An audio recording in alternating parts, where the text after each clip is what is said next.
को शांति दे।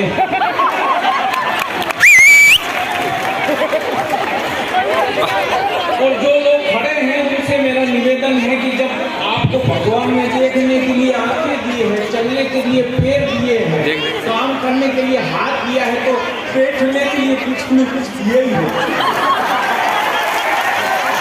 गजब गजब माहौल।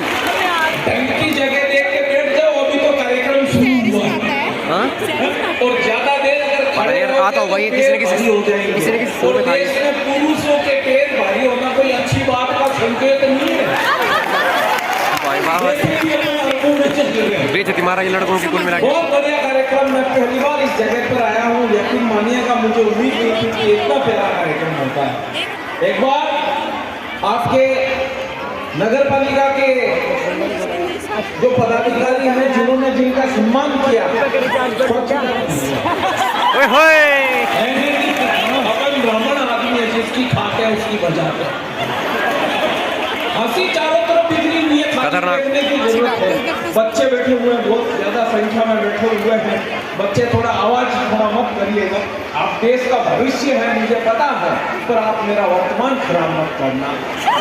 और ये जरूरी है कि चाहिए। और बच्चों की अपन बात क्या करें, बच्चे पहले होते थे, आजकल तो डायरेक्ट 2000 के बाद में बच्चों के बाप ही पैदा हो रहे हैं। नहीं सही बता रहा हूं। ऐसे ऐसे प्रश्न आजकल के बच्चे कर लेते हैं कि जवाब नहीं दे सकते। मेरे 6 साल के बच्चे ने अभी 6-5 दिन पहले की बात है, मेरे से प्रश्न किया, बोले पापा एक बात बताओ। मैंने कहा पूछ, क्या पूछना चाहता है? बोले आपकी शादी कब पे हुई? तो मैंने कहा कहाँ पे हुई बेटा? तेरी मम्मी से हुई। और कहाँ पे हुई शादी? तो वो मेरे से बोला, बोले वाह यार पापा क्या गजब करते हो, घर की घर में शादी कर ली। ये बच्चे, इनको जवाब इनके अलग अलग होते हैं। एक बार और मैं कहना चाहता हूँ कि बहुत भव्य कार्यक्रम है आज आपका, ये शायद दिन है इस महोत्सव का, इस शरदोत्सव के कार्यक्रम का। तो आयोजन है, तो एक निवेदन और करना चाहूंगा इसके लिए कि आपकी नगर पालिका प्रशासन जो है ही, आपके युवा ऊर्जावान जिलाधिकारी डीएम है, उनके सम्मान में भी एक बार दोनों हाथ ऊपर उठा करके ताली बजा के आप बताएं। इन तालियों से बाल बच्चे पल जाए है नहीं सही? माता है मैंने बैठी हुई है, मैं प्रणाम करना चाहता हूँ। देखिए एकता कपूर के सीरियल को छोड़कर वो यहाँ तक पहुंची है, तो यकीनन ये कार्यक्रम सफल होगा। जी ने बताया है ऐसे नाखून जिसमें से बाल काले रहते हैं, नए बाल उगाते हैं, तो मैंने कहा जरूर घिसना चाहिए। आप आराम से बैठ के घिसो। तभी कोने में एक महिला मुंह के आगे हाथ लगा के बैठी हुई, मैंने उसको पूछ लिया, मैंने कहा आंटी जी आप नहीं घिस रहे हो नाखून? तो बोली भैया 4 महीने पहले कुछ ज्यादा घिस लिया था जो मुझे निकल आई है। भाई ये भी हो जाता है। बहुत प्रणाम करना चाहता हूँ, यकीन मानिएगा इतने बढ़िया श्रोता, इतने अच्छे श्रोता मैंने कश्मीर से लेके कन्याकुमारी तक नहीं देखे। और हालांकि सही बात यह है कि मैं इतना दूर दूर तक गया भी नहीं। हंसी चारों तरफ है। और अपने आप में आपका शहर, आपका ये बड़कोट तो अपने आप में ऐसा है, एक ऐसा शहर है, सब लोग मस्ती में रहते हैं। यहाँ पर कौन क्या गाने सुनाएगा, गीत सुनाएगा, अपने आप में मस्त रहने वाले लोग हैं। अच्छा बड़कोट के आदमी तो इतने शाने हैं कि नहाएंगे शैम्पू से और आएंगे टेम्पू से। बड़े मस्त प्रणाम करना चाहता हूँ। जिंदगी में बाल ही बाल दिखाई दे रहे हैं। जिंदगी में बालों का कनेक्शन 2 शख्स से जुड़ा होता है। एक तो होती है पत्नी और दूसरी होती है माँ। माँ जब जब सिर पर हाथ फेरती है तो बाल बढ़ते हैं, पत्नी फेरती है तो पीछे चले जाते हैं। बहुत सारे लोग यहाँ पर भाभी जी का प्यार लेकर के बैठे हुए हैं।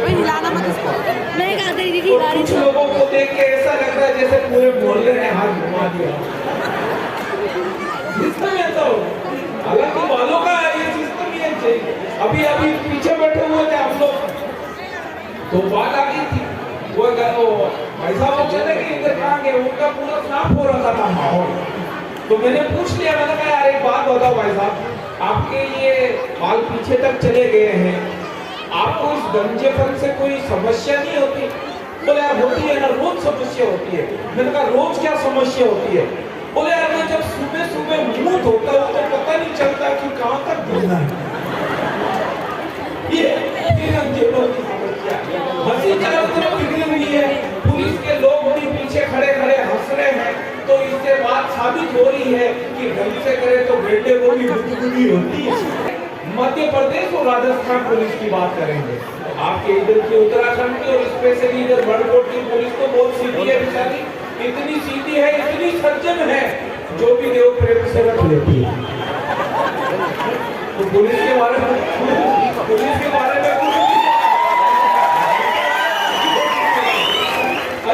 अच्छा एक बात बता रहा हूँ, मैं पुलिस के जवान आपको खड़े खड़े पीछे आते हैं। अभी पिछले दिनों की बात है, अमेरिका में एक प्रतियोगिता का आयोजन किया गया, उसमें 3 देशों की पुलिस ने हिस्सा लिया, अमेरिका की, जापान की और इंडिया की। और उस प्रतियोगिता में शर्त ये थी कि जंगल में एक शेर को छोड़ा जाएगा और जिस देश की पुलिस उस शेर को जंगल में से सबसे पहले पकड़ के लेके आएगी उसको $2 लाख का इनाम दिया जाएगा। सबसे पहले अमेरिका की पुलिस गई, इंटरनेट से लोकेशन निकाल ली मात्र 10 मिनट में और उस शेर को पकड़ के लेके आ गई। उसके बाद जापान की पुलिस गई, जापान की पुलिस भी बहुत तेज है, मात्र 14 मिनट में उस इंटरनेट की सेटिंग निकाल करके लोकेशन निकाल करके शेर को पकड़ के लेके आ गई। उसके बाद आया अपना नंबर इंडिया की पुलिस का, इंडिया की पुलिस गई 2 दिन तक नहीं आई और इंडिया की पुलिस को ढूंढने के लिए जापान और अमेरिका की पुलिस गई और उससे भी पूरे के पूरे 3 दिन लगे। जब उन्होंने देखा कि इंडिया की पुलिस ये है, वो नजारा हैरान कर देने वाला था। और अगर मजा आ जाए तो अब तक की खामोश तालियां पुलिस के सम्मान में बजाना। जब जापान की और अमेरिका की पुलिस ने देखा तो इंडिया की पुलिस जो थी बहुत दूर घने जंगल में, झाड़ियों के अंदर फंसे हुए बहुत घने जंगल में, जहां पर इंटरनेट ही काम नहीं कर रहा था, है नहीं सही बता रहा। उन्होंने जो नजारा देखा वो हैरान कर देने वाला था। इंडिया की पुलिस के दरोगा ने एक भैंस के बछड़े के कान पकड़ रखे थे, पीछे से 2 जवान उस बछड़े को डंडों से पीट रहे थे और साथ में बोल रहे थे, बोले कबूल कर तू शेर है, कबूल कर तू शेर है। तो ये पुलिस के सवाल है, ताली घंटे बजाओ मित्रों। एक बार मैं ये बात कहना चाहता हूँ मित्रों, इस टाइप के जो बड़े महोत्सव होते हैं वो बिना पुलिस की भूमिका के नहीं हो सकते मित्रों।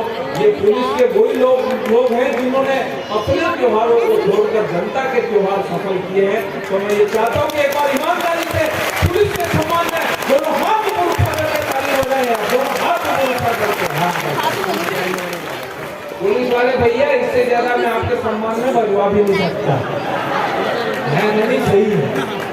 मैं तो कॉन्फिडेंस का आदमी हूँ। अभी पिछले दिनों की बात है, मेरे पास कोई नौकरी नहीं थी तो मैं परेशान हो गया।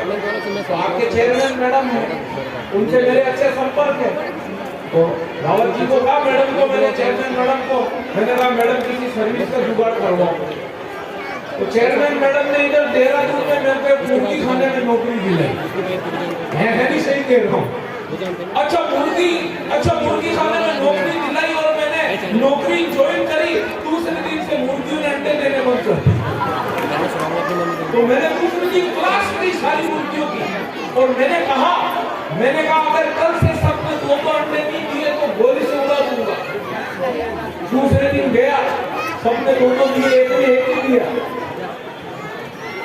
सबने 2 दिए, एक ने 1 दिया। तो मैं उसके बाद चला गया बंदूक लेके और जाके मैंने उसको कहा, मैंने कहा क्यों बे, मेरी बात नहीं सुनी थी, मैंने नहीं कहा था कि 2 अंडे दिए तो गोली से उड़ा दूंगा। तो उसने कहा, बोले ऐसा है आपकी जो चेयरमैन मैडम है अनुपमा रावत जी, उनकी धमकी के कारण दे दिया जी, अच्छा है, वरना मैं तो मुर्गा हूँ। तो इस टाइप का जिनका नाम नहीं अनुपम, जिनका नाम ही अनुपम शक्ति से जुड़ा हुआ है, जिनका व्यक्तित्व अनुपम है और वो खुद महिला होकर के इस पूरे नगर का संचालन कर रही है। तो मैं ये चाहता हूँ कि एक बार आपकी की अपनी लोकप्रिय